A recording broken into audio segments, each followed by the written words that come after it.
नमस्कार सभी को। एथिक्स की क्लासेज में आप सभी का स्वागत है। टॉपिक नंबर 4 फिलॉसफी हमारा चल रहा है, जिसमें हम भारतीय दर्शन को समझ रहे हैं, जिसमें हम समझ रहे हैं कि कर्म सिद्धांत क्या है, जिसमें हम समझ रहे हैं कि वेदों और उपनिषदों की नैतिक मीमांसा क्या है, जिसके अंतर्गत हमने कर्म सिद्धांत को समझा कि कर्म सिद्धांत क्या है। आज हम समझेंगे कि एक आईएएस अधिकारी को किस चीज को प्रमुखता देनी चाहिए, धर्म को, अर्थ को, काम को, और क्या मोक्ष भी इसका हिस्सा है। ये पुरुषार्थ व्यवस्था आखिर होती क्या है? आखिर ये धर्म क्या होता है? धार्मिक व्यक्ति क्या होता है? क्या पूजा पाठ करना धर्म है? जीवन में सफलता है क्या? संस्कार किसे कहते हैं? वर्ण किसे कहते हैं? 3 प्रकार के ऋण माने गए हैं, तो 3 प्रकार के ऋण कौन कौन से होते हैं? किस प्रकार का जीवन नैतिक माना जाता है? धार्मिक व्यक्ति होता कैसा है? क्या क्वांटम भौतिकी भी मोक्ष की अवधारणा में विश्वास रखती है? क्या न्यूरोसाइंस भी मोक्ष पर कुछ कार्य कर रहा है? क्या इसमें किसी प्रकार की कोई रिसर्च चल रही है? क्या पुरुषार्थ व्यवस्था वर्तमान में प्रासंगिक है? क्या आश्रम व्यवस्था वर्तमान में प्रासंगिक है? तो इन सब नैतिक प्रश्नों के शब्द हम आज के टॉपिक में खोजने का प्रयास करेंगे। तो आज का हमारा टॉपिक है पुरुषार्थ व्यवस्था। क्या है आज का हमारा टॉपिक? पुरुषार्थ व्यवस्था। तो हम क्या पढ़ रहे थे? वेदों और उपनिषदों की नीति मीमांसा पढ़ रहे थे कि आखिर उनमें कौन कौन से नैतिक सिद्धांत दिए हुए हैं। उनके नैतिक सिद्धांतों में सबसे पहला सिद्धांत हमने पढ़ा वो था कर्म सिद्धांत। आज हम पढ़ेंगे पुरुषार्थ व्यवस्था को। तो आपको पता है पुरुष जो होते हैं या पुरुषार्थ जो होते हैं वो कितने माने गए? 4 माने गए हैं। कितने माने गए हैं? 4 माने गए। बेसिकली पुरुषार्थ किसे कहते हैं? पुरुष धन अर्थ। ये तो आपको पता ही होगा कि भाई पुरुष धन अर्थ क्या होता है? आपका पुरुषार्थ होता है। अब कुछ लोग कहेंगे कि पुरुष ही क्यों है, स्त्री क्यों नहीं है? तो बेसिकली यहां पे पुरुष शब्द का अर्थ किससे है? आत्मा से है। सांख्य दर्शन में बार बार आत्मा शब्द का प्रयोग किसके लिए हुआ है? उस पुरुष शब्द का प्रयोग किसके लिए हुआ? आत्मा के लिए हुआ है। तो हम ये मान सकते हैं कि उस समय उस तत्कालीन समाज में पुरुष शब्द का अर्थ किस लिए प्रयोग में किया जाता था? आत्मा शब्द के लिए किया जाता था। धीरे धीरे समय के साथ जो पुरुष जो शब्द है ये आत्मा के लिए रूढ़ हो गया, वो मेल के लिए रूढ़ हो गया, क्योंकि समय के साथ आपको पता है कि शब्दों के अर्थ बदलते रहते हैं। तो पुरुष धन अर्थ, इनको हम क्या कहते हैं? इनको हम कहते हैं जीवन के लक्ष्य। जीवन के लक्ष्य। आपको पता है कि जो पुरुषार्थ है वो कितने माने गए हैं? 4 माने गए हैं। पुरुषार्थ कितने माने गए हैं? 4। धर्म अर्थ काम मोक्ष है। आप किसी भी तरीके से कर लो। पहले हम अर्थ से कर लेते हैं। चलो धर्म से कर लो। धर्म, अर्थ, काम और मोक्ष। तो 4 हमारे पुरुषार्थ माने गए हैं। बेसिकली जब हम वेदों और उपनिषदों की नीति मीमांसा जब भी हम पढ़ना शुरू करते हैं तो पुरुषार्थ शब्द तो नहीं आता है। पुरुषार्थ शब्द का पहला व्यवस्थित और स्पष्ट उल्लेख तो कहां मिलता है? महाभारत के शांति पर्व में मिलता है। कहां? शांति पर्व। महाभारत के शांति पर्व में मिलता है। लेकिन जो अवधारणा है किसकी? पुरुषार्थों की जो अवधारणा है, यह अवधारणा वेदों और उपनिषदों में पहले से ही मौजूद थी। यदि हम वेदों और उपनिषदों की तुलना करें तो धर्म, अर्थ और काम, वेदों में इन तीनों को प्रमुखता दी गई है। वेदों में यदि आप देखोगे तो वेदों में प्रमुखता किसको दी गई है? धर्म को, अर्थ को और काम को। वेदों में प्रमुखता किसको दी गई है? धर्म को, अर्थ को और काम को। जबकि मोक्ष को प्रमुखता किसमें दी गई है? उपनिषद में।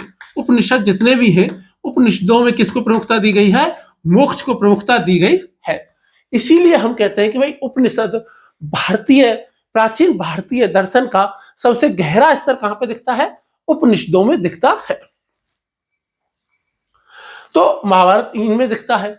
इसीलिए जब हम सबसे पहले ही उपनिषद को पढ़ते हैं और सबसे पहले उपनिषद के सबसे प्रथम श्लोक को जब हम पढ़ते हैं तो उसी में एक वाक्य आता है जिसको हम कहते हैं तेन त्वक्तेन भुंजिता। उसी का क्या नाम है? तेन त्वक्तेन भुंजिता। यह बहुत ही फेमस वाक्य है भारतीय दर्शन का कि 10 सबसे प्रसिद्ध वाक्यों में से एक कौन सा है? तेन त्वक्तेन भुंजिता। क्या है? तेन त्वक्तेन भुंजिता।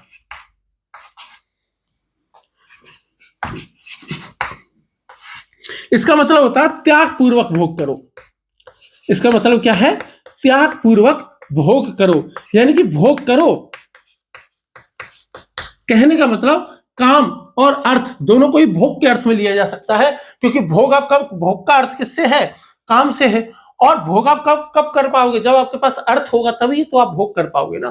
तो त्याग पूर्वक भोग करो, तेन त्वक्तेन भुंजिता। और ये हमारा जो पहला उपनिषद है जिसको हम ईशोपनिषद कहते हैं, जिसको हम कौन सा उपनिषद कहते हैं? ईश उपनिषद कहते हैं, उसका ही है। हालांकि चूंकि इसमें पहला ही जो श्लोक है ना, इसमें ये इस तरीके से आता है कि ईशावास्यमिदं सर्वम यत् किंचम जगत्याम जगेत त्वेन तुक्तेन भुंजता मा घृद कस्मिन वंदनम। तो चूंकि इसमें पहले वाक्य में क्या था? ईशावास्यमिदं इद सर्वम। ये गांधी जी का सबसे प्रसिद्ध वाक्य, सबसे प्रिय वाक्यों में से एक है कि ईशावास्यमिदं इद सर्वम। और ईशोपनिषद गांधी जी को बहुत प्रिय भी है, पहला ही उपनिषद है ये। और इसी में कहा गया तेन त्वक्तेन भुंजिता। यदि मैं आपको बात बताऊं उपनिषदों की, यदि आपको समझ में नहीं आता हो, मैं आपको बता देता हूं कि जो शुरुआती पुस्तक हमारी कौन सी है। हमारी सबसे शुरुआती पुस्तक है वेद। वेद 4 भागों में बटे हुए होते हैं। वेद कितने भागों में बटे हुए होते हैं? 4 भागों में बटे हुए होते हैं। संहिता, ब्राह्मण, आरण्यक, संहिता। वेद 4 भागों में बटे हुए होते हैं। उन 4 भागों के नाम क्या होते हैं? ब्राह्मण, संहिता, आरण्यक और उपनिषद। ठीक है। हमारे जो 4 वेद हैं, उन 4 वेदों में से एक वेद है यजुर्वेद। उस यजुर्वेद की 2 शाखाएं हैं। एक को कहते हैं हम कृष्ण यजुर्वेद और दूसरी को कहते हैं शुक्ल यजुर्वेद। जो शुक्ल यजुर्वेद है, दोबारा से उसकी 2 शाखाएं हैं। एक शाखा को हम कहते हैं कण्व शाखा। कौन सी शाखा कहते हैं हम? कण्व शाखा। कण्व ऋषि के नाम पे जो ये पड़ी है, तो कण्व शाखा इसको हम कह देते हैं। और दूसरी शाखा को हम कहते हैं माध्यान्दिन शाखा। कौन सी शाखा कहते हैं? माध्यान्दिन। मैं लिख देता हूं, माध्यान्दिन। माध्यान्दिन शाखा।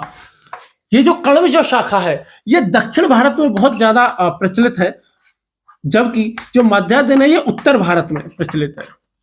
तो ये जो कण्व शाखा है ना, इसी कण्व शाखा में यदि हम बात करेंगे तो जो शुक्ल यजुर्वेद है, शुक्ल यजुर्वेद की जो कण्व शाखा है, कण्व शाखा में ही का ही 40वां अध्याय से शुरुआत किसकी होती है? आपके ईश उपनिषद की होती है। इसको अंतिम अध्याय भी कहते हैं, 40वां अध्याय ये। और इसी को पहला उपनिषद कहते हैं। इसी को हम क्या कहते हैं? पहला उपनिषद कहते हैं। ठीक है। देखिए, ज्यादातर जो उपनिषद जो होते हैं ना, वो ब्राह्मण, आरण्यक या संहिता का हिस्सा होते हैं, उनके अंतर्गत आते हैं। लेकिन जो हमारा पहला उपनिषद है, पहला ऐसा उपनिषद है जो कि संहिता का हिस्सा है, इसलिए कण्व शाखीय संहिता का हिस्सा इसको मान लिया जाता है ना। आपके लिए इतनी डिटेल में प्रश्न कभी नहीं आएगा, ये मैंने गलती से बता दिया है। ठीक। तो आपको इस वाक्य को जरूर ध्यान रखना है, तेन त्वक्तेन भुंजिता। और ना केवल याद रखना है, बल्कि जहां भी मौका मिले इसको या तो लिख के आ जाना है किसी भी पेपर में, निबंध में। और यदि लिखने का मौका नहीं मिले और इंटरव्यू में यदि बोलने का मौका मिल जाए, तो कहीं ना कहीं इसको अपने जवाब में स्थापित कर देना। इससे आपके अंक 5 से 10 अंक ऑटोमेटिक बढ़ जाएंगे साक्षात्कार में, और उत्तर में 1 अंक बढ़ जाएगा पक्का। जब हम त्वेन तुक्तेन भुंजिता की बात हमने कर दी, यानी कि त्याग पूर्वक भोग करने की बात हमने कह दी, तो भाई भोग करना कैसे है? तो बेसिकली हमने क्या माना है, इन चारों पुरुषार्थों को साधन माना है। हमने इन चारों पुरुषार्थों को क्या माना है? साधन माना गया है और साध्य नहीं माना है। साध्य क्यों नहीं माना? इन चारों पुरुषार्थों को साधन मान करके जीवन को साधना है, यानी कि जीवन हमारा जो है वो साध्य है और पुरुषार्थ जो है वो क्या है? साधन है।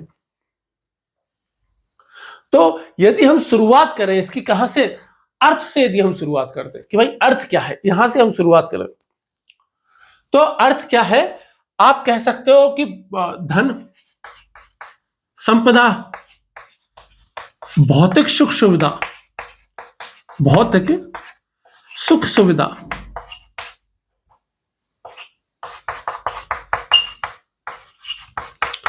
इन सब को हम किसमें ले सकते हैं?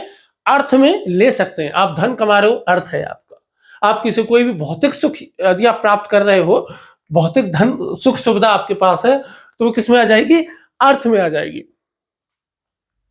किसी भी तरह, और अर्थ में हमारा ये ध्यान रखना है कि धन संपदा ये सब जो भी होंगी, ये सब नैतिक तरीके से अर्जित होनी चाहिए। कौन से तरीकों से अर्जित होनी चाहिए? नैतिक रूप से अर्जित। ये किस तरीके से अर्जित की जानी चाहिए? नैतिक रूप से अर्जित धन संपदा और भौतिक सुख सुविधाओं को क्या माना गया है? अर्थ माना गया है। हम बहुत ज्यादा डिटेल में नहीं जाएंगे, हमें जितना पेपर के लिए आवश्यक है, हम यूपीएससी के लिए या पीसीएस के लिए जितना आवश्यक है उतना ही पढ़ेंगे। तो इतना है। अब इसमें काम पे आ जाओ। यदि काम का हम बहुत ही छोटा अर्थ यदि हम ले लेंगे तो वो तो क्या हो जाएगा? वो तो हो जाएगा यौन सुख।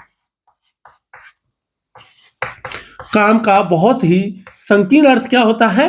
यौन सुख होता है। लेकिन काम केवल इतना ही नहीं है, विस्तृत रूप में यदि काम को यदि हम देखेंगे तो सभी प्रकार के नैतिक सुख इसमें आएंगे। सभी प्रकार के नैतिक सुख, अनैतिक सुखों को काम में शामिल नहीं किया गया है, ये आपको ध्यान रखना है।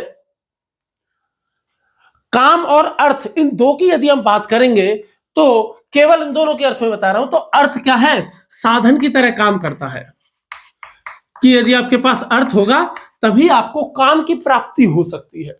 यानी कि वो चलता ना, पैसा फेंक तमाशा देख। तो काम यानी कि सभी प्रकार के सुख आपको कब प्राप्त होंगे? जब आपके पास धन होगा, संपदा होगा, भौतिक सुख सुविधाएं होंगी, तभी तो आप जो है वो सुखों की प्राप्ति कर सकते हो। बात समझ में आ रही है? अतः जो इन दोनों में श्रेष्ठ कौन सा है? कोई ये पूछ ले कि अर्थ श्रेष्ठ है कि काम श्रेष्ठ है, तो क्या श्रेष्ठ है? काम श्रेष्ठ है। इन दोनों में तुलना जब हम की जाएंगी अर्थ और काम में, तो किसको श्रेष्ठ मानेंगे? काम को श्रेष्ठ मानेंगे। क्यों श्रेष्ठ मानेंगे? क्योंकि काम की अवधारणा ऋग्वेद में भी मिलती है। और कहां मिलती है काम की अवधारणा? विवाह में। जब विवाह से संबंधित और प्रेम से संबंधित जो सूक्त आए हैं, वहां पर काम शब्द का प्रयोग किया गया है। और चूंकि जब हम आश्रम व्यवस्था आगे पढ़ेंगे, उसमें गृहस्थ आश्रम पढ़ेंगे और गृहस्थ आश्रम को काफी उच्च स्थान दिया गया है। और गृहस्थ आश्रम में व्यक्ति क्या करता है? काम करता है, यानी कि सब नैतिक सुखों की प्राप्ति करता है। तो इसीलिए अर्थ के बजाय हम काम को प्रमुखता दे सकते हैं, इन दोनों में करनी हो तो। क्या पुरुषार्थ व्यवस्था कहीं और भी देखने को मिलती है ना? तो कहां देखने को मिल सकती है? यदि आप अब्राहम मैस्लो की बात यदि आप करोगे, किसकी यदि आप बात करोगे? अब्राहम मैस्लो, एक समाजशास्त्री रहे हैं, उनका नाम है अब्राहम मैस्लो। मैं यहां लिख देता हूं, अब्राहम मैस्लो एक बहुत ही प्रसिद्ध समाजशास्त्री रहे। तो इन्होंने क्या दी? एक अवधारणा दी जिसे कहते हैं hierarchy of needs. Hierarchy of needs, आधा हिंदी आधा इंग्लिश हो गया, कोई बात नहीं। हायरार्की ऑफ नीड्स की इन्होंने एक अवधारणा दी। और उस अवधारणा से कि यदि हम पुरुषार्थ व्यवस्था से तुलना करते हैं तो लगभग एक जैसी ही मिलती है। यदि हम इसकी तुलना, पुरुषार्थ व्यवस्था की तुलना, यदि हम जो फ्रायड जो रहा है हमारा मनोविज्ञान में, सिगमंड फ्रायड जो रहा है, और सिगमंड फ्रायड ने किसकी अवधारणा दी? इड ईगो सुपर ईगो की अवधारणा दी। किसकी? इड ईगो सुपर ईगो की अवधारणा दी। तो आप इसकी तुलना इससे भी कर सकते हो कि जो इड़ है, इड़ किस पे फोकस करता है? काम पर। इड़ किस पे फोकस करता है आपका? प्रमुख तौर पे आप किस पे कह सकते हो? काम पर। ईगो आप देखा जाए तो काम प्लस धर्म का संतुलित रूप है, और सुपर ईगो आप किसको कह सकते हो? धर्म को कह सकते हो। सुपर ईगो किसको कह सकते हो? जो है वो धर्म को आप कह सकते हो, क्योंकि सुपर ईगो में हम किसकी बात कर रहे हैं? नैतिकता की बात कर रहे हैं। इसमें हम कर्तव्य बोध की बात करते हैं, और भारतीय संस्कृति में धर्म क्या है? स्व कर्तव्य पालन। तो फिर मोक्ष की तुलना किससे करेंगे? हम मोक्ष की तुलना कर सकते हैं सुप्रीम कॉन्शियसनेस से, क्योंकि फ्रायड ने एक और अवधारणा और दी है ना, उसका नाम क्या है? सुप्रीम कॉन्शियसनेस, सुप्रीम चेतना कह लो, चलो, है ना, सुप्रीम चेतना, कॉन्शियसनेस यानी कि चेतना। तो जो सुप्रीम चेतना है उसको हम किसकी तुलना किससे कर सकते हैं? मोक्ष से कर सकते हैं, कि जिस प्रकार मोक्ष में आत्मा सभी प्रकार के बंधनों से मुक्त होकर के अंतिम सत्य को जान लेती है, उसी तरह सुप्रीम चेतना है कि भाई बिल्कुल हाई लेवल पर व्यक्ति जाकर के चेतन हो जाता है। इसको कभी विस्तार से मौका मिलेगा तो चर्चा करेंगे। ठीक है, तो अर्थ ये हो गया, काम ये हो गया। और यदि समाजशास्त्र या मनोविज्ञान से यदि हमें पुरुषार्थ व्यवस्था की तुलना करनी हो तो आप अब्राहम मैस्लो की हायरार्की ऑफ नीड्स से और सिगमंड फ्रायड का इड ईगो सुपर ईगो की अवधारणा से इसकी तुलना कर सकते हो। देखो, विषयों को तुलना करके पढ़ोगे ना, बहुत शानदार अंक मिलेंगे। आंसर ऐसे लिख के आओगे, बहुत अच्छे अंक मिलेंगे, लेकिन तुलना बैलेंस होनी चाहिए, अच्छी होनी चाहिए। ऐसा नहीं कहीं का रोड़ा ऐसे नहीं जोड़ना। अब हम देखते हैं किसको? धर्म को, कि धर्म क्या है।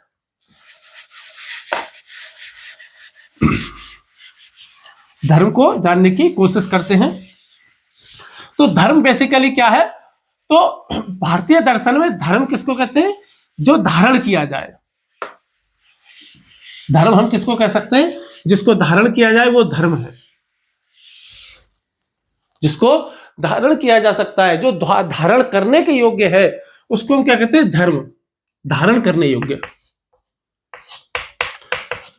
इसके अलावा और क्या कहते हैं? इसके अलावा ये कहते हैं कि स्व कर्तव्य पालन। भारतीय दर्शन में क्या कहा जाता है कि धर्म क्या है? स्व कर्तव्य पालन है, कि भाई आप अपना कर्तव्य यदि अच्छे से निभाते हो, अपना कर्तव्य अच्छे से निभाओ, तो आप क्या हो? आप अपने धर्म का पालन कर रहे हो। कि भाई जैसे अग्नि का धर्म क्या है? जलाना। तो अग्नि हमेशा ही क्या करेगी? जलाएगी। पानी का धर्म क्या है? प्यास बुझाना, तो वो बुझाता भी है। और आग को बुझाना है तो वो भी करता है। आग को बुझाना है तो वो भी कर देता है पानी। तो स्व धर्म, स्व कर्तव्य पालन, अपना कर्तव्य करना। मनु के अनुसार, वैसे तो मनु द्वारा एक पुस्तक लिखी गई है, मनु स्मृति, और उसकी बहुत सारे लोग बहुत बुराई करते हैं, और उसमें कुछ बातें हैं भी ऐसी जिनकी निंदा की जानी चाहिए आवश्यक रूप से। वर्तमान समय में वो बिल्कुल भी प्रासंगिक नहीं है, लेकिन इसमें बहुत सारी अच्छी बातें भी लिखी गई हैं। और देखिए, एक ग्रीक दर्शन में या ग्रीक इतिहास में एक बहुत ही फेमस राइटर हुए जिनका नाम है लॉन्जाइनस। उनका नाम क्या है? लॉन्जाइनस उनका नाम है। उन्होंने एक पुस्तक लिखी, लॉन्जाइनस। उन्होंने एक पुस्तक लिखी और पुस्तक का नाम है पेरुइप्सिस। पेरुइप्सिस। उस पुस्तक में उन्होंने लिखा है कि महानता कितनी भी महान क्यों ना हो, हमेशा उसमें कुछ छिद्र छूट ही जाते हैं। अर्थात उनका कहने का मतलब यह है कि भाई कोई भी चीज कितनी भी अच्छी क्यों ना हो, उसमें कुछ ना कुछ कमी रह ही जाती है। इसलिए मनुस्मृति में बहुत सारी अच्छी बातें हैं और कुछ ऐसी बातें हैं जो वर्तमान समय में प्रासंगिक नहीं है। इसलिए मनुस्मृति की प्रतियां भी अम्बेडकरवादियों द्वारा जलाई जाती हैं। तो मनुस्मृति में धर्म की परिभाषा दी गई है। बेसिकली मनु ने मनुस्मृति में 2 प्रकार के धर्म बताए। धर्म कितने प्रकार के बताए हैं? 2 प्रकार के। एक धर्म बताया है उन्होंने साधारण धर्म, और दूसरा धर्म उन्होंने कौन सा बताया है? विशेष धर्म। और दूसरा धर्म उन्होंने क्या बताया है? विशेष धर्म बताया है। तो साधारण धर्म जब वो बताते हैं तो साधारण धर्म बताते हुए वो क्या कहते हैं, वो धर्म के 10 लक्षण बताते हैं। मनुस्मृति में मनु धर्म 2 प्रकार का बताते हैं, एक बताते हैं साधारण धर्म और दूसरा बताते हैं विशेष धर्म। साधारण धर्म के अनुसार वे धर्म के 10 लक्षण बताते हैं, और वो 10 लक्षण कौन कौन से हैं? वो 10 लक्षण हैं कि धृति क्षमा दमो अस्त्यम, धृति क्षमा दमो अस्त्यम, शौचम इंद्रिय निग्रह, धृति क्षमा दमो अस्त्यम, शौचम इंद्रिय निग्रह, धी विद्या सत्यम अक्रोधो, कि धी विद्या सत्यम अक्रोधो, दशकम धर्म लक्षणम, दशकम धर्म लक्षणम। कौन कौन से हैं कि दोबारा से बोल देता हूं कि धृति क्षमा दमो अस्तेयम, लिखूं क्या कि धृति क्षमा दमो अस्तेयम, धृति क्षमा दमो अस्तेयम, शौचम इंद्रिय निग्रह, शौचम इंद्रिय निग्रह, इंद्रिय निग्रह, शौचम इंद्रिय निग्रह, और धी विद्या सत्यम अक्रोधो, सत्यम अक्रोधो,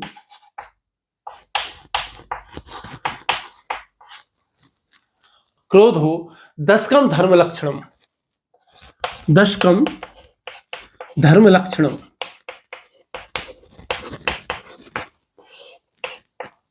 यह मैं आपको पहले भी पढ़ा चुका हूं, टॉपिक नंबर 1 में बताया था मैंने, ये श्लोक वापस बताया है कि धृति क्षमा दमोस्त्यम, शौचम इंद्रिय निग्रह, धी विद्या सत्यम अक्रोधो, दशकम धर्म लक्षणम। तो धर्म के 10 लक्षण क्या है? धृति यानी धैर्य, क्षमा यानी क्षमा, दमो यानी कि दमन करना, वश में करना इंद्रियों को, अस्तेयम चोरी ना करना, शौचम स्वच्छता से रहना, इंद्रिय निग्रह इंद्रियों को अपने कंट्रोल में रखना, धी है ना, धी बेसिकली हम इसको क्या कह देंगे, धी विद्या है, सत्यम सत्य है, अक्रोध क्रोध नहीं करना है, और धी क्या है? धी शायद धारण करने से संबंधित होगा, है ना। धी है बुद्धि, धी है मतलब बुद्धि को परिष्कृत करना, बुद्धि को अच्छा करना, अपने आप को बेहतर बनाना बेसिकली। तो ये है। तो मनु के अनुसार साधारण जो धर्म है हमारा मनुष्य का, उसके अनुसार धर्म के 10 लक्षण होते हैं, और 10 लक्षण मैंने आपको अभी बताए हैं। इसके अलावा मनु ने विशिष्ट धर्म बताया, और जो विशिष्ट धर्म जो मनु ने बताया है, कहाँ बताया है? विशेष धर्म या विशिष्ट धर्म, वो उन्होंने वर्ण व्यवस्था पर आधारित करके बताया, जिसकी चर्चा हम वर्ण व्यवस्था करते समय करेंगे। ठीक है। इसके अलावा धर्म की जो परिभाषा है, धर्म के बारे में महाभारत में भी बताया गया है, और महाभारत में भी धर्म के बारे में क्या बताया गया है कि धरती धारयति वा लोकम इति धर्मम, धरती धारयति वा लोकम इति धर्मम, यानी कि इस लोक में जिसे धारण किए, जो चीज धारण किए जाने योग्य है, वो क्या है? वो धर्म है। जो लोक जीवन को आधार प्रदान करता है, वो क्या है? वो धर्म है। जो धारण किए जाने योग्य है, वो धर्म है। तो धर्म का अर्थ बेसिकली किससे माना जाता है? नैतिकता से माना जाता है। धर्म का अर्थ किससे माना जाता है? स्वकर्तव्य पालन से माना जाता है। और अधर्म का मतलब क्या होता है? अनैतिकता होता है। धर्म के इसी रूप को किसने स्वीकार किया? गांधी जी ने स्वीकार किया। और इसीलिए गांधी जी ने एक कथन दिया, जिनको बहुत फेमस कथन है, जिसको कहते हैं कि धर्म विहीन राजनीति मृत देह के समान है। गांधी जी क्या लिखते हैं कि धर्म विहीन राजनीति मृत देह के समान है। मैं यही लिख देता हूं ना कि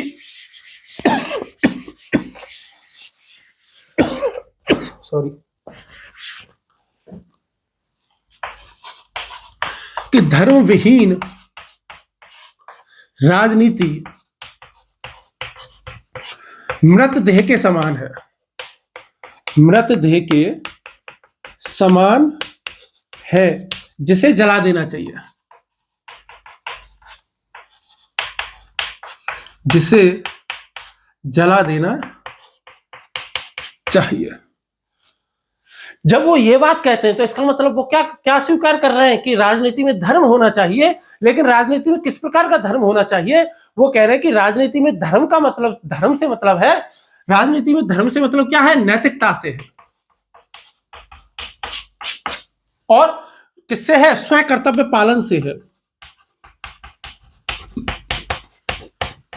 और वो धर्म के इसी रूप को स्वीकार करते थे गांधी जी, इसीलिए वो कहते थे कि भाई राजनीति में क्या होना चाहिए? धर्म होना चाहिए। लेकिन जो हमारे प्रथम प्रधानमंत्री थे माननीय नेहरू जी, वो इस धारणा को स्वीकार नहीं करते थे। वो राजनीति और धर्म को अलग रखना चाहते थे। और वो क्यों अलग रखना चाहते थे? क्योंकि धर्म का एक अर्थ मजहब वाले सेंस में भी होता है या रिलीजन वाले सेंस में भी होता है। तो चूंकि वो धर्म के इस स्वरूप को स्वीकार करते थे, इसलिए वो कहते थे कि भाई राजनीति में धर्म नहीं होना चाहिए, दो अलग अलग चीजें, राजनीति और धर्म। लेकिन गांधी जी धर्म से मतलब क्या मानते थे? नैतिकता। गांधी जी धर्म से मतलब क्या मानते थे? स्व कर्तव्य पालन, स्व कर्तव्य परायणता। इसीलिए वो कहते थे कि राजनीति में धर्म होना चाहिए। और यदि कोई ऐसा कहता है कि भाई राजनीति में नैतिकता होनी चाहिए, नैतिक राजनीति में स्व कर्तव्य परायणता होनी चाहिए, तो मुझे नहीं लगता कि दुनिया में कोई इस बात का विरोध कर भी सकता है, क्योंकि ये तो ठीक है, ये तो होना ही चाहिए।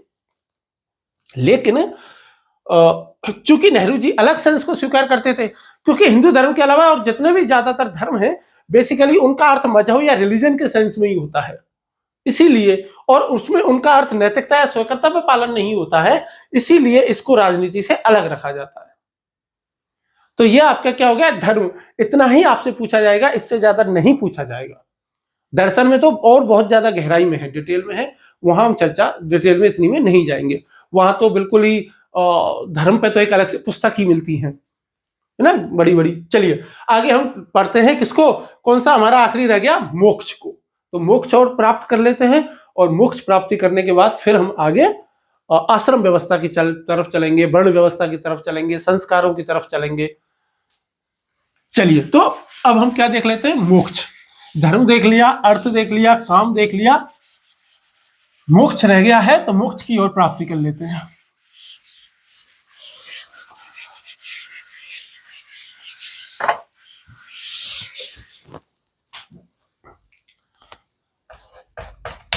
देखिए, मोक्ष शब्द के अर्थ कई सारे मिलते हैं। अंग्रेजी में मोक्ष को लिखेंगे तो कैसे लिखा जाता है? मोक्षा, MOKSH। और जैसे मैंने कल आपको लास्ट क्लास में बताया था कि योग, जब तक योग था कोई नहीं करता था, जब योगा हो गया, योगा तो सब करने लग गए। ऐसे ही मोक्षा, लॉर्ड रामा ऐसे कहते हैं। ठीक है, तो मोक्ष क्या है? मोक्ष को और भी कई सारे नाम हैं, मोक्ष के कई प्रकार के नाम हैं। जैसे कि एक नाम है कैवल्य। एक नाम मोक्ष का क्या है? कैवल्य है। और जो कैवल्य की प्राप्ति कर लेता है उसको हम क्या कहते हैं? केवलिन कहते हैं। उसको हम क्या कहते हैं? केवलिन कह लेते हैं। एक और अर्थ इसका क्या है? केवल निर्वाण। निर्वाण यानी कि आग का बुझ जाना ही क्या है? निर्वाण। तो एक अर्थ इसका क्या है? निर्वाण है। और ये क्या है? बौद्ध धर्म में है निर्वाण, आपको पता ही है। इसके अलावा एक और अर्थ इसका क्या है? अपवर्ग। अपवर्ग, जैसे कि कौन कहते हैं? चार्वाक, मरणम अपवर्ग है, यानी कि मृत्यु ही अपवर्ग, मृत्यु ही मोक्ष है, मरना ही मोक्ष है, तो वो ये कहते हैं अपवर्ग। इसके अलावा और कौन सा शब्द आता है? निःश्रेयस। निःश्रेयस, निःश्रेयस शब्द का अर्थ भी क्या होता है? मोक्ष ही होता है। निःश्रेयस शब्द का अर्थ भी क्या होता है? मोक्ष। हालांकि निःश्रेयस का शब्द का मतलब होता है सभी के लिए मंगलकारी, सभी के लिए मंगलकारी भी इसका एक अर्थ होता है, लेकिन इसका असली अर्थ क्या है? मोक्ष है। तो कैवल्य, निर्वाण, अपवर्ग, निःश्रेयस, मोक्ष, ये सब क्या है? इसके पर्यायवाची आप कह सकते हो, समानार्थक है। इसके अलावा मुक्ति भी बहुत से लोग कहते हैं।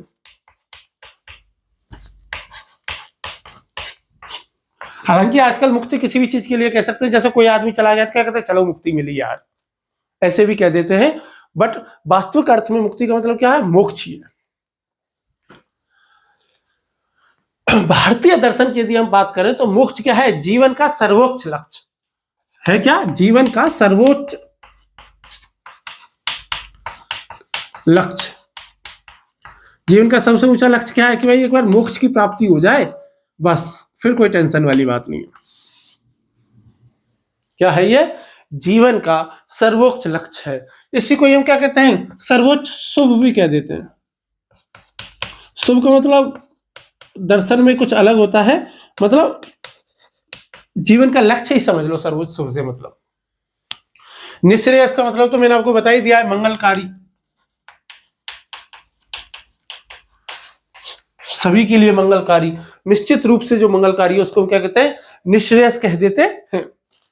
अब देखिए भारतीय दर्शनों की यदि हम बात करें, देखिए भारत में कुल 9 दर्शन हैं और उन 9 दर्शनों में से 8 दर्शन हैं जिनका मोक्ष में विश्वास है, जिनको जो ये कहते हैं स्पष्ट तौर पर कि भाई मोक्ष की प्राप्ति होती है, जीते जी भी प्राप्त हो सकता है मोक्ष, या फिर मरने के बाद प्राप्त होगा। कुछ कहते हैं जीते जी और मरने के बाद दोनों जगह प्राप्त हो जाता है, जबकि कुछ कहते हैं कि केवल मरने के बाद ही प्राप्त होता है।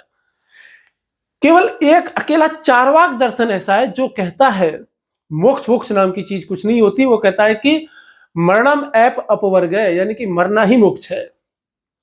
वो मोक्ष को मानते ही नहीं। मोक्ष को क्यों नहीं मानते? क्योंकि वो धर्म को ही नहीं मानते। उनसे कोई पूछता है धर्म क्या है, तो वो क्या कहेंगे? धर्म को तो कहेंगे वो बीमारी है, मानसिक बीमारी कह देंगे, वो मनोरोग है। धर्म कुछ नहीं होता, ये सब फालतू बकवास है। उनका तो ब्राह्मण, पुरोहित वर्ग, कर्म कांड वगैरह इन सब को देखते ही उनको गुस्सा आता है। वो कहते हैं ये सब फालतू बकवास है, इन सब को हटाओ, इन सब में कुछ नहीं रखा रहे। तो वो कौन है? वो चार्वाक है। लेकिन 8 दर्शन है जो मोक्ष में पूरा विश्वास रखते हैं और उनके हिसाब से मोक्ष भी होता है। जैसे निर्वाण है, तो निर्वाण की प्राप्ति कहां होती है? बौद्ध धर्म में होती है। निर्वाण कहां है भाई? बौद्ध धर्म में है। कैवल्य कहां प्राप्त होता है? जैन धर्म में प्राप्त होता है। जैन धर्म में मोक्ष को क्या कहते हैं? हम कैवल्य कह देते हैं। और यदि आप किसी और दूसरे, जैसे कि यदि हम बात कर लें, अपवर्ग की बात कर लें, तो न्याय और वैशेषिक, न्याय और वैशेषिक जो दर्शन है, ये दोनों ही किसको? अपवर्ग, मोक्ष को क्या कहते हैं? अपवर्ग कह देते हैं। तो सब अलग अलग नामों से अलग अलग इसको कहते हैं। बेसिकली मोक्ष है क्या? मोक्ष का मतलब है सिर्फ इतना है, कर्म बंधन से मुक्ति। कर्म बंधन से मुक्ति। और लास्ट क्लास में मैंने आपको कर्म सिद्धांत बताया था। यदि कर्म बंधन से मुक्ति मिल जाएगी तो क्या हो जाएगा आदमी का? पुनर्जन्म से मुक्ति भी मिल जाएगी। किससे मुक्ति भी मिल जाएगी? पुनर्जन्म से मुक्ति भी मिल जाएगी। यदि पुनर्जन्म से मुक्ति मिल जाती है और कर्म बंधन से मुक्ति मिल जाती है तो क्या किसकी प्राप्ति हो जाती है? मोक्ष की प्राप्ति हो जाती है। क्योंकि जैसे कर्म बंधन से मुक्ति मिली, पुनर्जन्म के चक्र से मुक्ति मिली, तो आपकी आत्मा ब्रह्म में, परम ब्रह्म में क्या हो जाती है? लीन हो जाती है। और आखिरी उद्देश्य हमारा का क्या है? कि जन्म मरण को छोड़ना, ये बार बार जन्म लेना, मरना, इन सबको छोड़ना, कर्मों को, अपने प्रारब्ध को पूरा भोगना और फिर कहां चले जाना? परम तत्व में लीन हो जाना। मोक्ष को स्थायी अवस्था कहते हैं। ऐसा नहीं है कि अस्थायी है, कुछ दिन के लिए मिलती है, नहीं। जब ये मिलती है तो कैसी मिलती है? परमानेंट मिलती है। तो मोक्ष क्या है? स्थायी अवस्था है।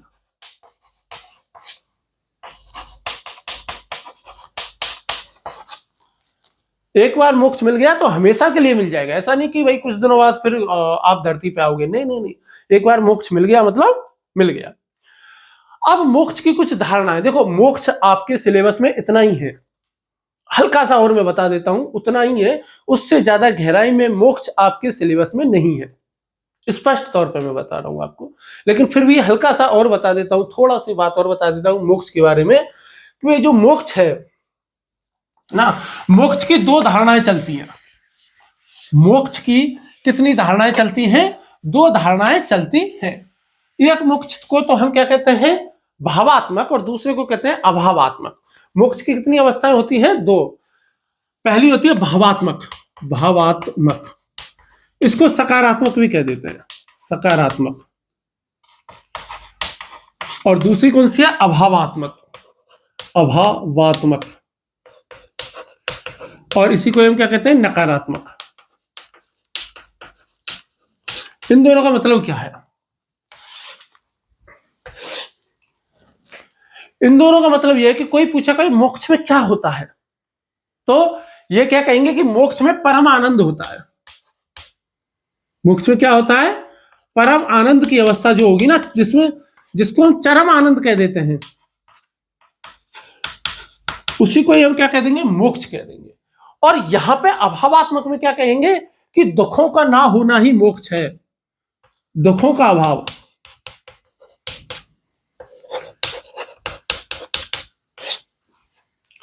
अब बड़ी बेचैनी हो रही होगी ना कि भाई दुखों का अभाव से क्या मतलब है।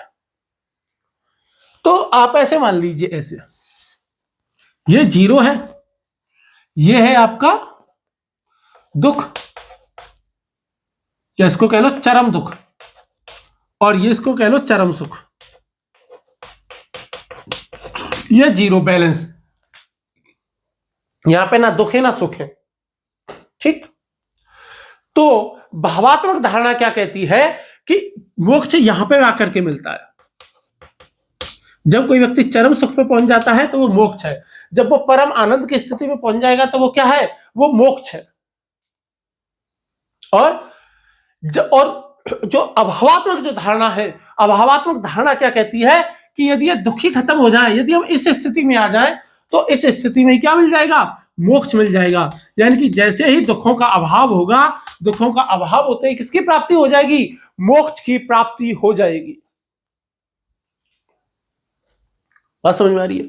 जो ये परम आनंद है या ये चरम आनंद है, ये जगत के में जितनी भी सुख सुविधाएं उपलब्ध हैं, उन सभी सुख सुविधाओं से गुणात्मक और मात्रात्मक रूप से कहीं ज्यादा है, बहुत ज्यादा भिन्न है। संसार की कोई भी भौतिक वस्तु, संसार का कोई भी भौतिक सुख वो परम आनंद नहीं दे सकता जो कि मोक्ष देता है, जो कि मोक्ष की अवस्था में प्राप्त होता है। और इसीलिए इसको क्या कहते हैं? चरम आनंद। बहुत से लोग आपको ये कहते हुए मिलेंगे ना कि अरे यार भाई, जिंदगी का मजा तो खट्टे में ही है, मेरे को खट्टा खाने को मिल गया तो मेरे को तो भाई परम आनंद मिल गया, मुझे और कुछ नहीं चाहिए। कुछ कहते हैं पैसे मिल गए, मेरे को परम आनंद मिल गया, मेरे को पोस्ट मिल गई, मेरे को परम आनंद मिल गया, मेरे को बड़ी गाड़ी मिल गई, मेरे को परम आनंद मिल गया, मेरे को कोई सुंदर महिला मिल गई, मेरे को परम आनंद मिल गया। लेकिन जो वास्तविक जो मोक्ष की जो अवस्था है ना, वो इन सभी सुखों से मात्रात्मक और गुणात्मक रूप से ना केवल भिन्न है, बल्कि बहुत ज्यादा भी है। भाई गुणात्मक रूप से तो अलग है, बहुत ज्यादा गुणात्मक रूप से बहुत ज्यादा बेहतर है, और मात्रात्मक रूप से बहुत ज्यादा है। देखिए, जैन दर्शन हो गए, महायानी बौद्ध हो गए, और जो वेदांत हो गए, इस धारणा का समर्थन कौन करते हैं?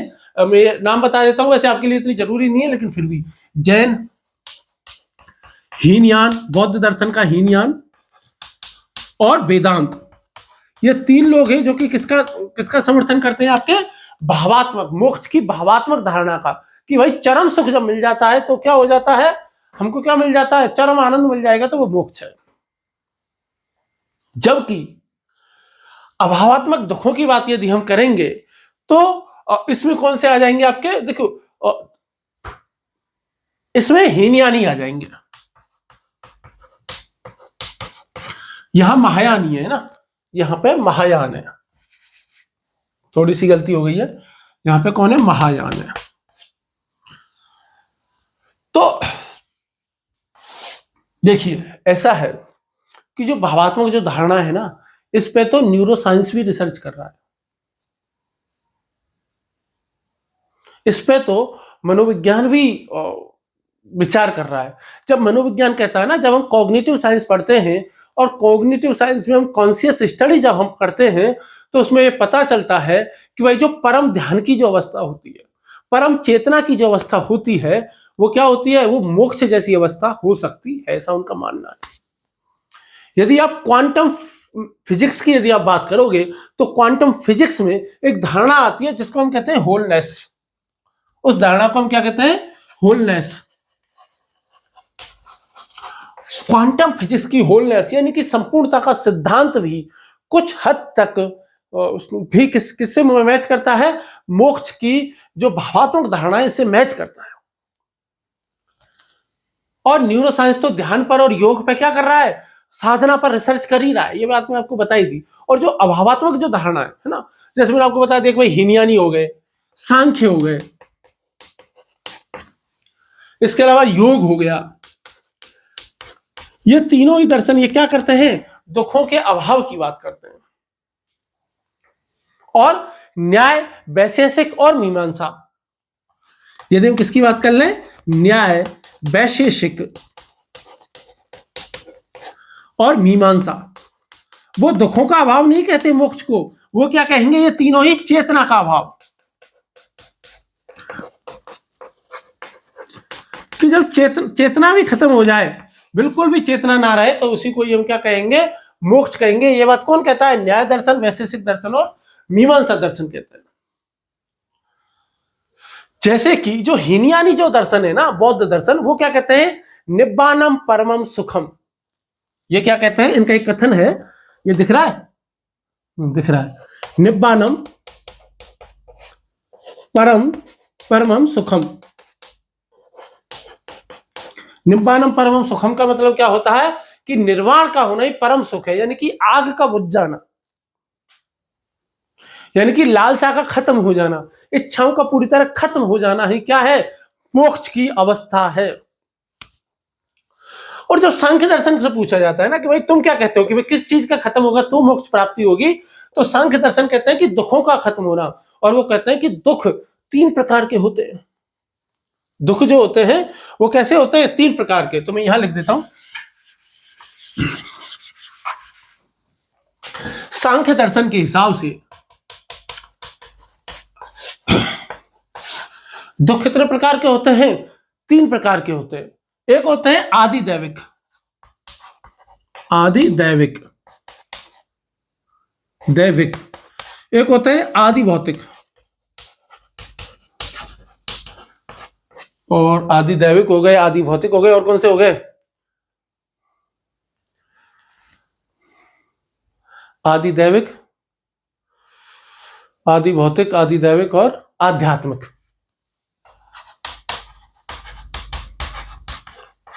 आध्यात्मिक।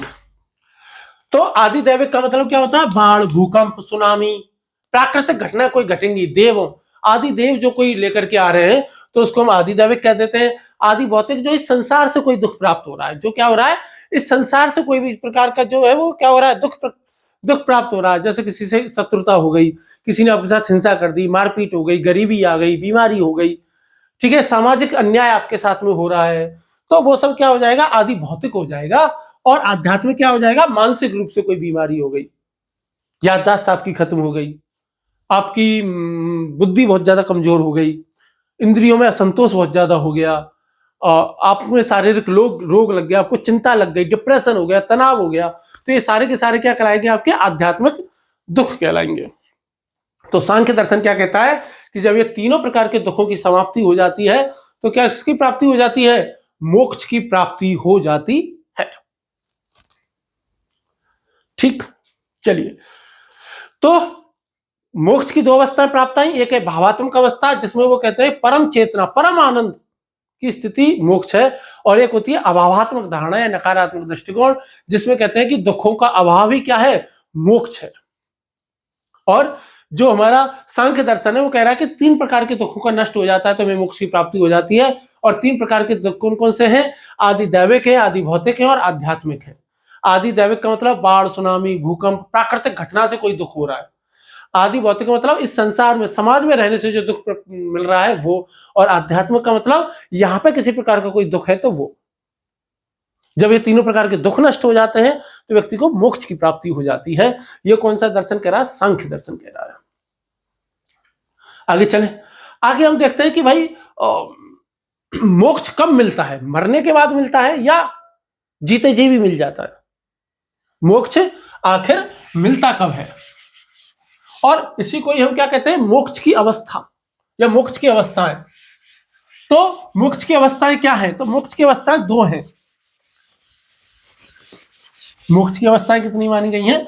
2। और इसी को आसान भाषा में क्या कहते हैं कि भाई मोक्ष मिलता कब है? तो हम कैसे लिखेंगे?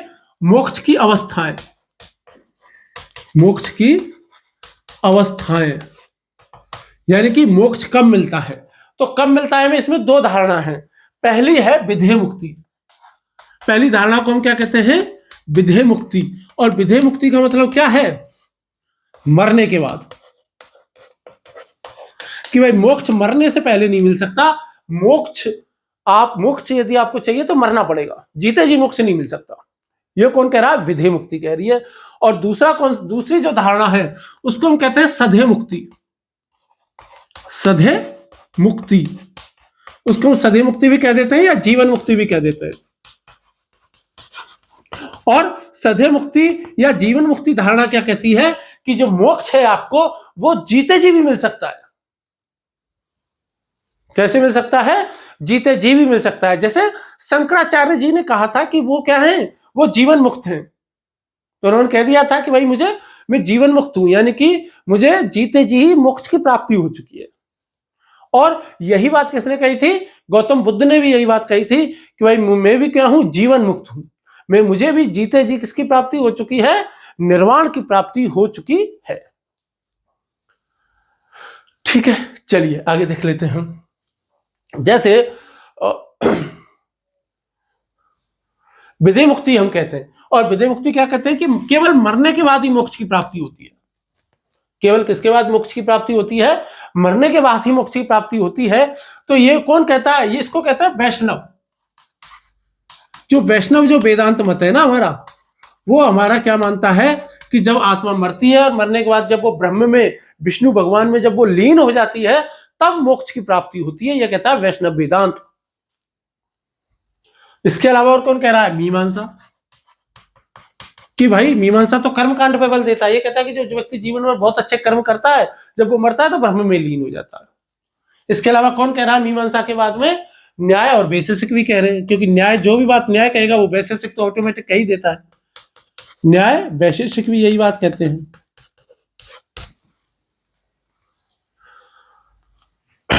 ठीक है, क्लियर है? तो क्या कहते हैं कि मरेंगे, मरने के बाद आत्मा होगी जो परम ब्रह्म में लीन होगी, विष्णु भगवान में लीन होगी। दूसरा है सधेय मुक्ति या जीवन मुक्ति। सधेय मुक्ति या जीवन मुक्ति की बात जैसे मैंने आपको अभी बताया कि भाई जीवित अवस्था में भी और मृत्यु के बाद भी दोनों में मिल सकती है। और इस बात को कौन मानता है? बौद्ध दर्शन मानता है। जब गौतम बुद्ध ने खुद क्लेम किया था कि वो जीवन मुक्त है तो जाहिर सी बात है कि बौद्ध दर्शन तो मानेगा ही मानेगा। और इसको कौन मानता है? अद्वैत वेदांत मानता है। भाई जब शंकराचार्य ने क्लेम कर दिया कि वो जीवन मुक्त है तो अद्वैत वेदांत तो ऑटोमेटिक मानेगा ही मानेगा ना। तो बौद्ध दर्शन मानता है इसको, अद्वैत वेदांत मानता है। और उसके अलावा कौन मानता है? सांख्य मानता है। और सांख्य मानेगा तो योग तो ऑटोमेटिक मानेगा। ठीक है। और इसके अलावा सांख्य के साथ में योग और जैन, ये सब मानते हैं कि आदमी जीते जी भी इंसान मोक्ष की प्राप्ति कर सकता है। आदमी का मतलब औरत भी कर सकती है ना, दोनों कर सकते हैं। ठीक कि बौद्ध, अद्वैत वेदांत, सांख्य, योग और जैन ये क्या मानते हैं कि जीते जी यदि आपकी जिंदगी है, आप अभी डेथ नहीं हुई है, तब भी आप मोक्ष की प्राप्ति कर सकते हो। तो इसमें क्या होता है ना कि जो भगवान बुद्ध के ज्यादा करीब कौन है? हीनयान है। तो जो हीनयानी है वो क्या कहते हैं? हीनयानी ये कहते हैं कि जब हमारी तृष्णा समाप्त हो जाती है, यानी लालसा की समाप्ति यदि जीवन में ही समाप्त हो जाए, जीते जी समाप्त हो जाए, तो भी क्या हो सकती है? मोक्ष की प्राप्ति हो सकती है।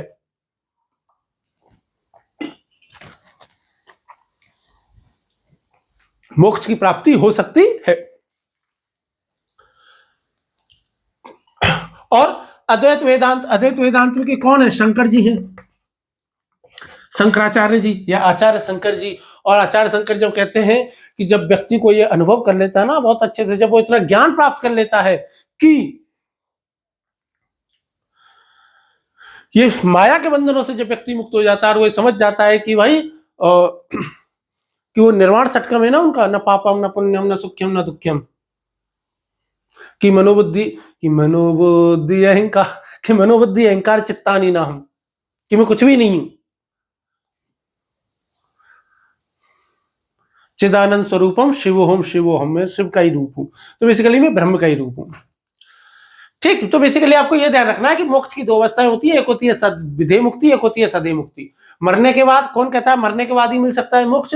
वैष्णव, वेदांत, मीमांसा, न्याय और वैशेषिक, ये चारों ये मानते हैं कि भाई मरने से पहले मोक्ष नहीं मिलेगा, मोक्ष चाहिए तो मरना पड़ेगा। जबकि बौद्ध, जैन, अद्वैत वेदांत, सांख्य, योग, ये सब कहते हैं कि नहीं, तुम जीते जी भी मोक्ष क्या है प्राप्त कर सकते हो। ठीक है, और मरने के बाद तो कर सकते हो, जीते जी भी कर सकते हो। अब हम देखेंगे कि जो मोक्ष की जो मिलता है, तो इसका साधन क्या है, किस चीज से मोक्ष मिलता है। तो वैसे तो मैंने आपको बताया था कि मोक्ष की धारणा किस पे आधारित है, कर्म सिद्धांत पे आधारित है। किस पे आधारित है? मोक्ष की धारणा कर्म सिद्धांत पे आधारित है। लेकिन कुछ ज्ञान से मोक्ष की प्राप्ति की बात करते हैं, कुछ कर्म से ज्ञान की मोक्ष की प्राप्ति की बात करते हैं, कुछ भक्ति से कहते हैं। तो क्या है मोक्ष के साधन, क्या है वो हम देख लेते हैं। किन किन तरीकों से मोक्ष प्राप्त किया जा सकता है, किन साधनों के द्वारा आप मोक्ष की प्राप्ति कर सकते हो। तो मोक्ष प्राप्ति के साधन क्या है, या इसको हम कह सकते हैं मोक्ष के साधन क्या क्या है। मोक्ष के साधन, किन किन तरीकों से आपको मोक्ष प्राप्त हो सकता है, कि मतलब, तो एक तो ज्ञान से मिल सकता है, एक कर्म से मिल सकता है, एक भक्ति से मिल सकता है, कुछ क्या कहेंगे तीनों से मिल सकता है, कुछ कहेंगे दो से मिल सकता है। तो कैसे कैसे देख कहेंगे, तो अद्वैत वेदांत हो गया, न्याय हो गया, सांख्य हो गया, वैशेषिक हो गया, योग हो गया, ये सब ज्ञान से मानते हैं। किसको? अद्वैत, सांख्य मान रहा है तो योग तो मान ही लेता है ऑटोमेटिक। अद्वैत, सांख्य, योग, और इसके अलावा और कौन मानेगा? न्याय और वैशेषिक, ये दोनों भी मान रहे हैं, न्याय, वैशेषिक। तो ये किसके थ्रू मान रहे हैं? ज्ञान के थ्रू, कि भाई ज्ञान के मार्ग पे चल करके यदि आपको बहुत ज्यादा ज्ञान प्राप्त कर लेते हैं, ब्रह्म का सच्चा ज्ञान यदि आपको प्राप्त हो जाता है, तब भी आपको मोक्ष की प्राप्ति हो सकती है। ये कौन कह रहा है? अद्वैत वेदांत कह रहा है, सांख्य और योग जो हमेशा साथ में रहते हैं, और न्याय और वैशेषिक ये कह रहे हैं। ठीक है, जबकि भक्ति की बात कौन करेगा? वैष्णव वेदांत करेगा।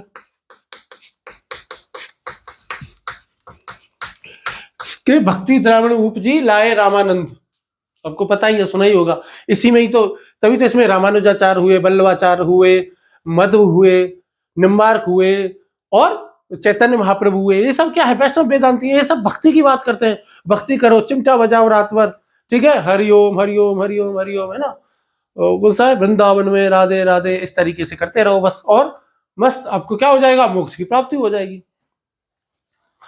जबकि कर्म की बात भी कुछ लोग कहते हैं। कर्म की बात कौन कहते हैं? वैष्णव वेदांत, मतलब मीमांसा। कौन कहता है? वैष्णव वेदांत तो इस भक्ति की बात करता है, कर्म की बात कहता है मीमांसा। आपको पता है मीमांसा कर्मकांडीय दर्शन है। पहले ही, सबसे पहले दिन ही मैंने आपको बताया था मीमांसा कैसे कर्मकांडीय दर्शन है, और सबसे ज्यादा ये बल किस पर देता है? कर्मों पर देता है। अगर हम गीता की बात करें, गीता की फिर से आई याद भक्ति कर्म अवतारवाद, एक लाइन है, एक घटिया कविता की, मतलब वो कविता मैंने लिखी, घटिया कविता, मतलब सिलेबस की कविता बना दी। तो गीता में क्या कहते हैं? गीता में तीनों के अनुसार, ज्ञान से भी, भक्ति से भी, और कर्म से भी, तीनों ही चीजों से क्या, किसकी प्राप्ति हो सकती है? मोक्ष की प्राप्ति हो सकती है।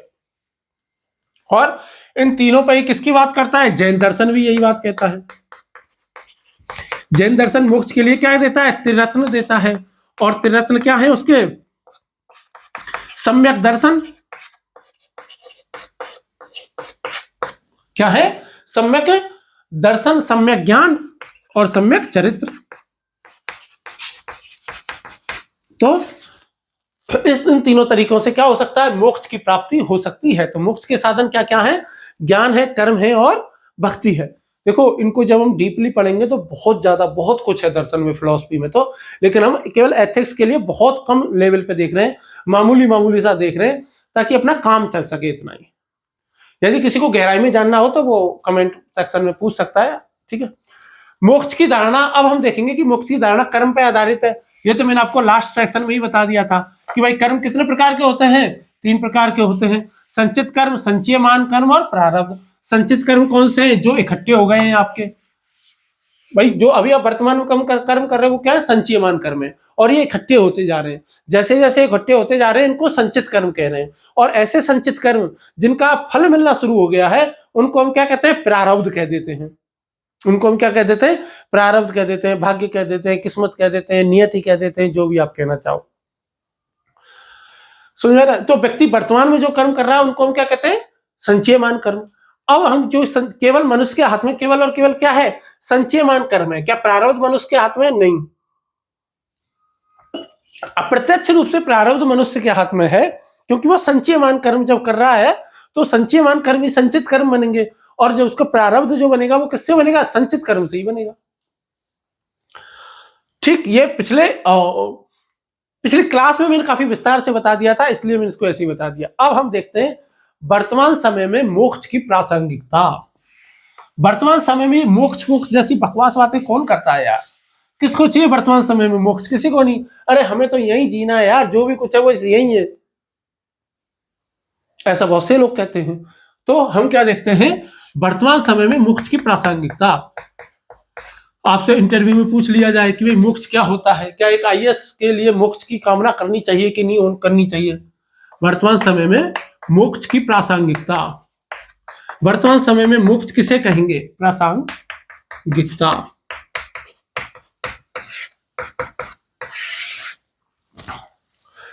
तो कुछ इसके नेगेटिव पॉइंट यदि हम देखें तो एक तो इससे नकारात्मक प्रभाव क्या पड़ता है वो हम देखेंगे, फिर नई धारणा इसकी देखेंगे, वर्तमान धारणा क्या है।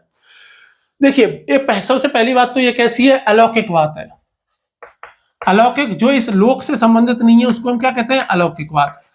तो अलौकिक बात है, और अलौकिक बातों पर वर्तमान समाज बहुत कम विश्वास करता है। वर्तमान समय में ये क्या है, अलौकिक बात है, या इसको अलौकिक आदर्श कह लो। और वर्तमान समाज का अलौकिक आदर्शों में जो विश्वास है वो कम होता जा रहा है। उनका विश्वास इस दुनिया में ज्यादा है, परलोक में कम है।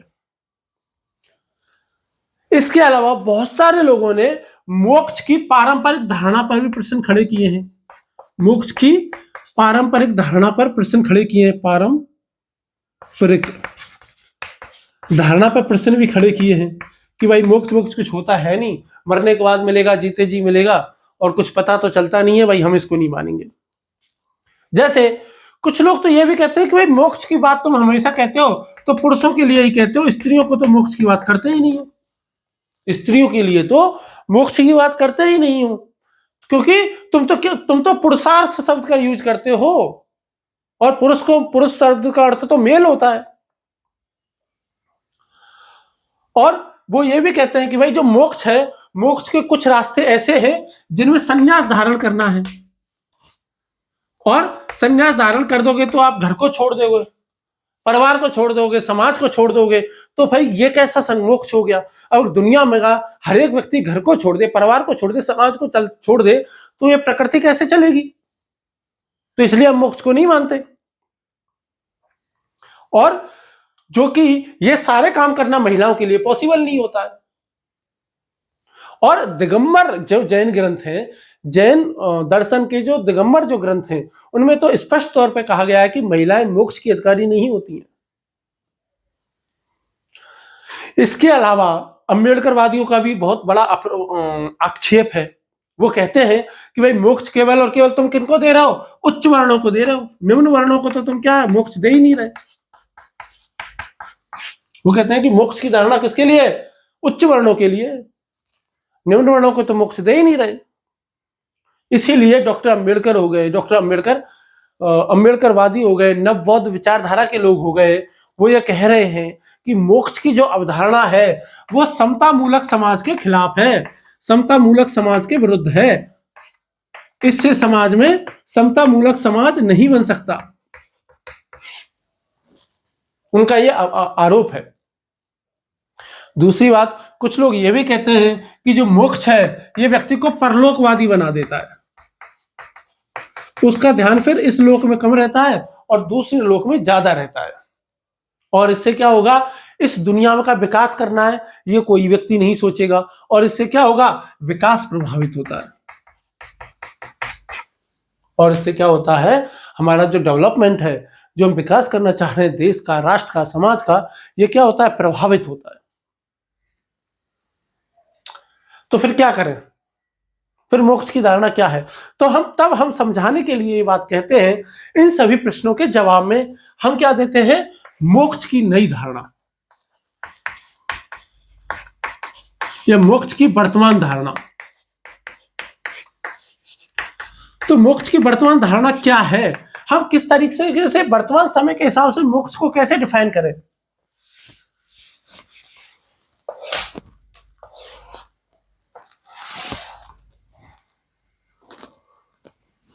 सॉरी, वर्तमान समय के हिसाब से मोक्ष को हम कैसे डिफाइन करें? जब ये पूछते हैं तो हम क्या कहते हैं कि भाई देखो, पहली बात तो यह कि हम ये कहना चाह रहे हैं कि जो मोक्ष की जो धारणा है ना, ये कैसी है, इहलौकिक ही है।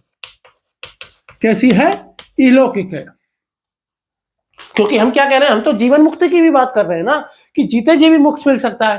तो इसका मतलब क्या है कि इसी संसार में मिल सकता है। दूसरी बात, जब हम मोक्ष की बात कर रहे हैं तो परम आनंद की बात कर रहे हैं। तो जब हम परम आनंद की बात कर रहे हैं तो हम ये कह रहे हैं कि क्यों ना हम विज्ञान का, तकनीकी का इस तरीके से विकास करें कि इससे मनुष्य का क्या हो, सतत विकास हो। इस संसार में जितने भी मनुष्य के रोग हैं, जितनी भी बीमारी चल रही हैं, जितने भी मनुष्य के संकट हैं, मनुष्य के कष्ट हैं, जैसे जल संकट हो गया, खाद्य संकट हो गया, पर्यावरण संकट हो गया, इन सभी को क्या किया जा सके, नष्ट किया जा सके। हम कह रहे हैं कि भाई मोक्ष वो है जिसके द्वारा हम क्या करें, एक वैश्विक नीति मीमांसा तैयार करें, जिसे दुनिया का प्रत्येक देश स्वीकार करे। इससे हम क्या करें, एक वैश्विक नीति मीमांसा तैयार करें, और इसे दुनिया का प्रत्येक देश माने, जिसमें समानता की बात हो, कि दुनिया के प्रत्येक व्यक्ति के साथ किसी भी प्रकार का कोई भेदभाव नहीं हो, जिसमें स्वतंत्रता की बात हो, कि प्रत्येक व्यक्ति को अपनी जिंदगी जीने का अधिकार है, वो जैसी जिंदगी जीना चाहे वैसा जी सकता है, वो अपनी रुचियों के अनुसार जीवन जीना चाहता है तो जी सकता है। जहां पर हम प्राणियों के प्रति, यानी कि पशु, पक्षी, जीव, पर्यावरण, प्रकृति, सभी के प्रति संवेदनशील हो, के प्रति संवेदनशील।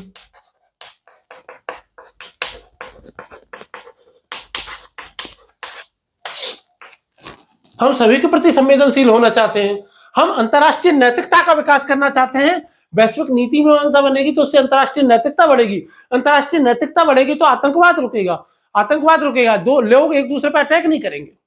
जैसे यूक्रेन और रूस में लड़ाई चल रही है ना फालतू की, कोई मतलब नहीं है। जैसे आईएस चल रहा है, कोई मतलब नहीं है, आईएस चल रहा है, ठीक है, Islamic state of Iran and Syria, Iraq and Syria.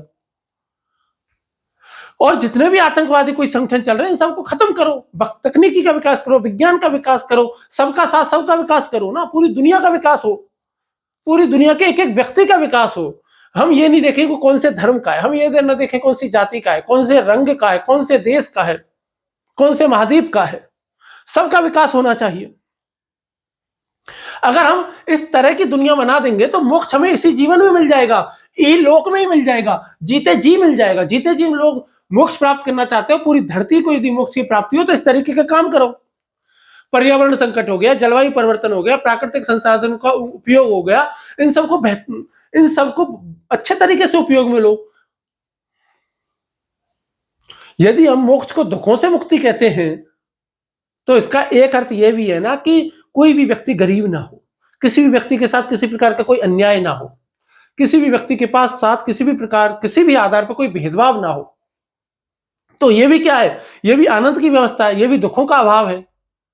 तो ये स्थिति लेके आओ, और जब तुम ये स्थिति लेकर के आ जाओगे तो वो स्थिति कैसी हो जाएगी, वही मोक्ष की स्थिति हो जाएगी। उसी स्थिति को हम किसकी स्थिति कह देंगे, मोक्ष की स्थिति कह देंगे। तो यह है आपकी मोक्ष की अवधारणा। तो जो हम पुरुषार्थ जो हमने बात की, धर्म, अर्थ, काम, मोक्ष, तो वो इस प्रकार से है। आपसे इतने ज्यादा डिटेल में नहीं पूछे जाएंगे, लेकिन फिर भी यदि वर्तमान समय में प्रासंगिकता पूछ ली जाती है तो आप इन सभी आधारों के आधार पर, इन सभी कॉन्टेक्स्ट को ध्यान में रखते हुए आप लिख सकते हो कि वर्तमान में मोक्ष जो है वो प्राप्त किया जा सकता है, बिल्कुल प्राप्त किया जा सकता है, लेकिन वर्तमान समय में उसके पैमाने अलग हैं, वर्तमान समय में उसके मायने अलग हैं। ठीक, इनसे संबंधित, मोक्ष से संबंधित आप कोई भी प्रश्न अलग से यदि पूछना चाहें कोर्स से अलग, आपका स्वागत है।